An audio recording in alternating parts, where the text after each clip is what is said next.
Hello everybody, this is Havoc and welcome back to Victoria 3 in our user interface tutorial series. This will most likely be the last actual tutorial regarding the user interface. Beyond this, we may look at guides, we may look at starts, there's a whole realm of possibilities. But today we are going to tackle the last final big button, politics. Now again, this is not a guide to politics. This is literally just explaining what you are seeing on each of these individual screens. So I want to make that upfront so that way you don't get confused or upset when it wasn't what you thought it was.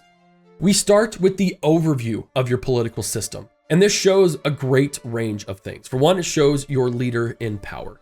Right now, this is Ferdinand von Habsburg, but we also get to see certain traits in detail. So he is arrogant, which reduces his popularity, reduces his legitimacy of the government. He is currently not the group leader, which if he was, he would have interest group political strength, but also a reduction in attraction. As a commander, and yes, we can appoint him as a commander, which would actually be pretty fun, I think. He would have a plus 25 command limit, although his attrition risk would go up by 10%. The same thing for psychological affliction. He has an illness of the mind, which is very unfortunate. He also belongs to an interest group, and because he belongs to this interest group, they actually get a higher popularity because of it. Now, that kind of sucks. And that means if you wanted to reform the government, you would have a little bit of a harder time, as they are pretty popular by default because the leader is in charge. Now, moderate means they don't have an ideological stance. Other people might. We don't have to worry about that right now, but know that that will have a stance one way or the other if that's the case. Your legitimacy is literally how legitimate people think your government is, and that's dependent on several factors. The biggest two of which is your clout and the size of your government. Now, the head of state also has the interest group in power, which lends a lot of weight.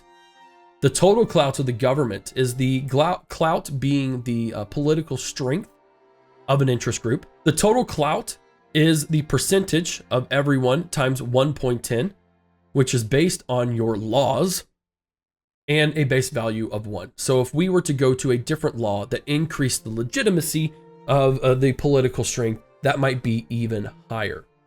But we also have an issue. The size of our government is too big. Currently, and I honestly don't know what determines size. I don't know if 50 is the limit or what. But for instance, if we were to reform the government and I were to kick out the intelligentsia, I would increase my legitimacy.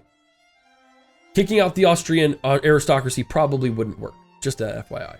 But regardless, you can reform the government. You can kind of reform the government from the get-go as kind of a freebie, but from there on out, it is a little bit harder and might make people a little less receptive of you and considering your government legitimate if you're always reforming. You got to think about that. Right now, I won't make that political joke, never mind. But we can see the three interest groups that are in power. They have actual seats in the government. And this is very important when it comes to laws because you cannot even propose a law to be enacted if the interest group that supports it is not in the government. So right now, we can enact laws that as long as these guys don't full-heartedly disapprove, that the Austrian aristocracy, the armed forces, and the intelligentsia want. We cannot enact any laws, regardless of the approval of the population, from the industrialists, the Catholic Church, or the rural folk. So that's important to note, because it does lend a lot to how your laws are formed and strategies to get certain interest groups in. Now, currently, the Austrian aristocracy is happy with us, and we get the breakdown based on the total approval of laws or the opposition of laws. They strongly endorse a lot of our current laws, so they are very, very happy.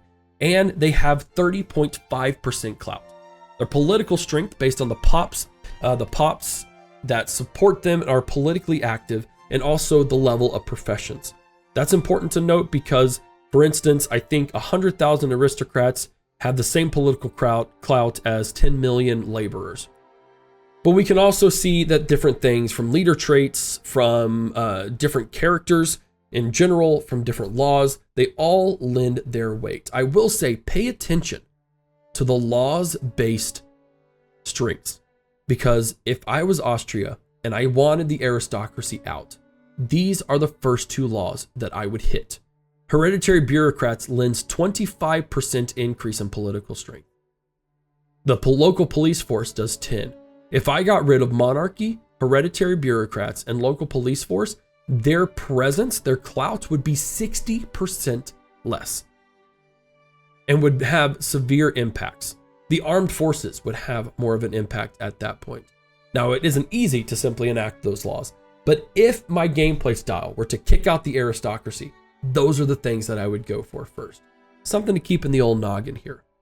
What's also great about all this is that you can see their breakdowns of what they strongly support and don't support.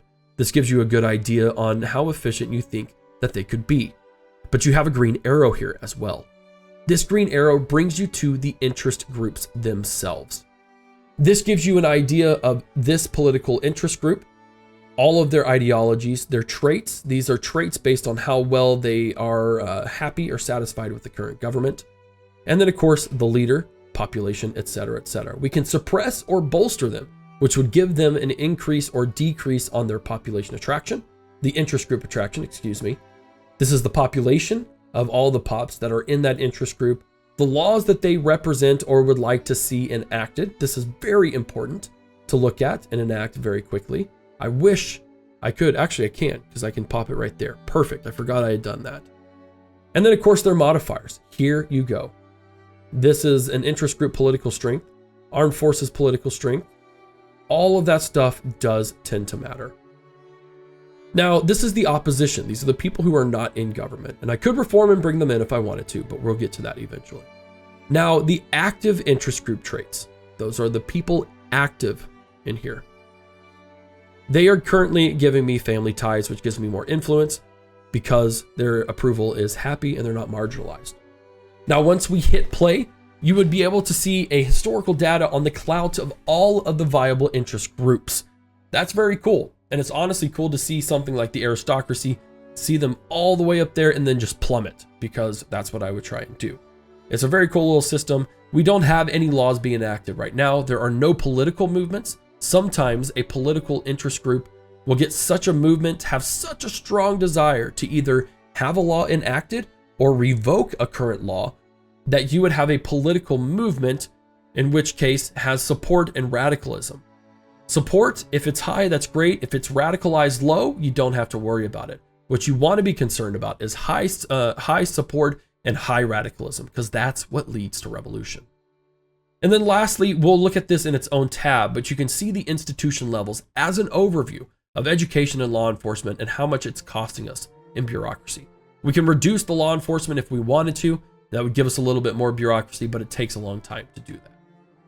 Moving on to your government. This is what you saw in the overview, but in a little more detail. We can then see a breakdown of all of the traits that each individual would have. So for instance, I honestly don't know why this veteran consultation is inactive. They are not marginalized and their approval is above. Maybe it's a little bit of a bug or would pop up once I was able to hit play. So we can see their leader, the traits of the interest group, the laws that they support as well, which is very important. And then down here, a breakdown of the chance based on your current government of what you could and could not enact. So that's pretty daggum cool.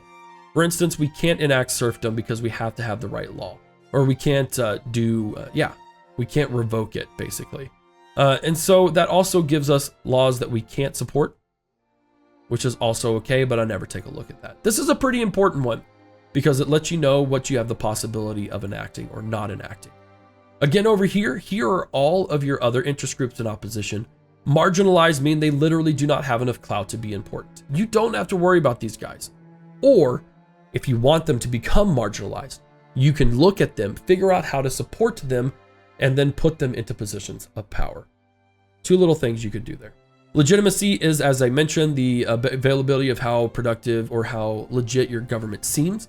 Radicals is, again, how radical a pops are. And loyalists, now watch this. This is in regards to reforming a government. Right now, there is no change. If I kicked these guys out, my legitimacy plummets because my clout is gone. And I would get 25,500 radicals from that action. I could pump these guys back in, but the issue then is they don't have the clout and the size of the government has increased. It's a little bit of a puzzle game, but if you understand the political system where you're at, in the elected countries, it's based on who won the elections. So what I would do here is I would actually kick out the intelligentsia. which would give me a lot of radicalism, but vastly increase my legitimacy. And I would pump in the industrialists, because the industrialists might have a law that I want to support. Yeah, they have a lot that I want to support actually. But the kicker is I didn't get as much legitimacy because, again, the size of my government. It's an increase, but it's not a lot. If I were to do that, the armed forces would get kicked out and the industrialists would be able to come in, or I could pump in the intelligentsia or the rural folk. It's all based on their clout as to how much it goes down. So if I wanted to, say for instance, we're going to kick out the armed forces and the intelligentsia. And then I'm going to bring in the industrialists. I'm going to go down because the size of my government, but it will then confirm and I'll have some radicals, but I now have a chance at autocracy. Or excuse me, I now have a chance at oligarchy, at wealth voting, at census suffrage. All of those are now on the table. For me to vote, I just have to have the popular support. Next up are your laws. Your laws are determined, again, by what interest groups and technologies that you have. You have to have the tech to upgrade certain laws. And again, you have to have the interest group in the actual government seats in order to enact it. It's broken up by power structure, economy, and human rights. And there is a lot to look over here. One thing I will say here, pay close attention, very close attention to what certain laws do.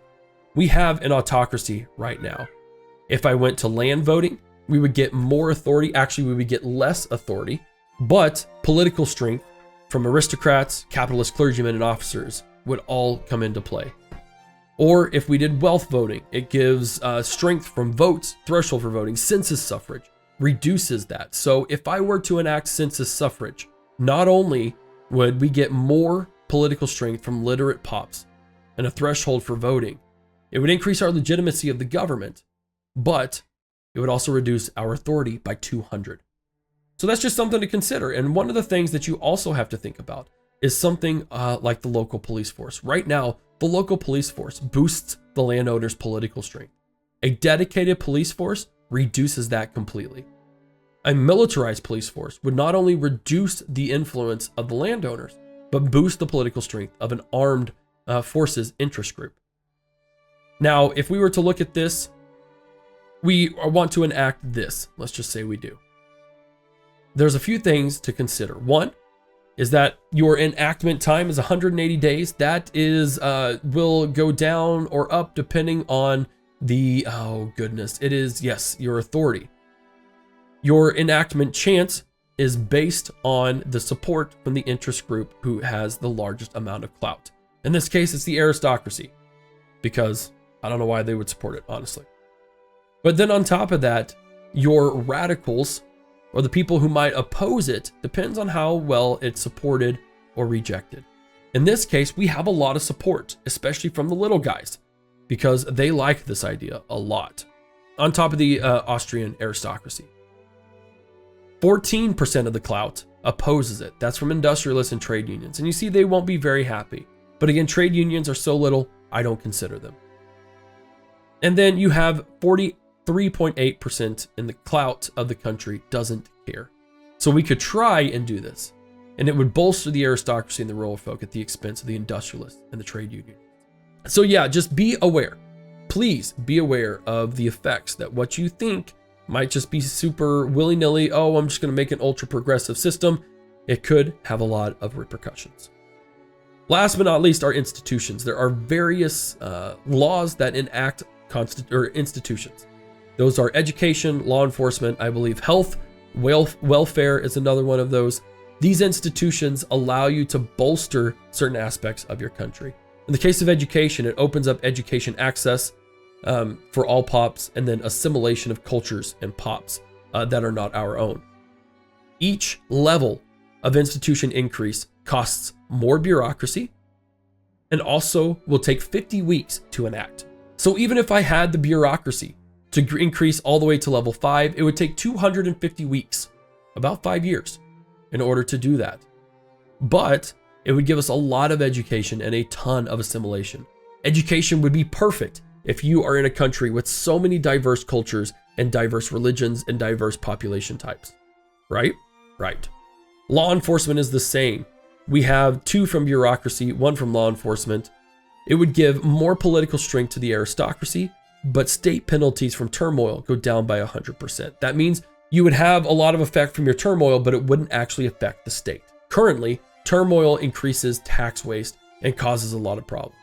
But if you had a level 5, it wouldn't do that. You would just not see the effects of turmoil in your states. That's a pretty cool thing to consider. But guys, that is your law in a nutshell, your politics. I do hope that you appreciated this deep dive user interface tutorial and that it will help you figure things out.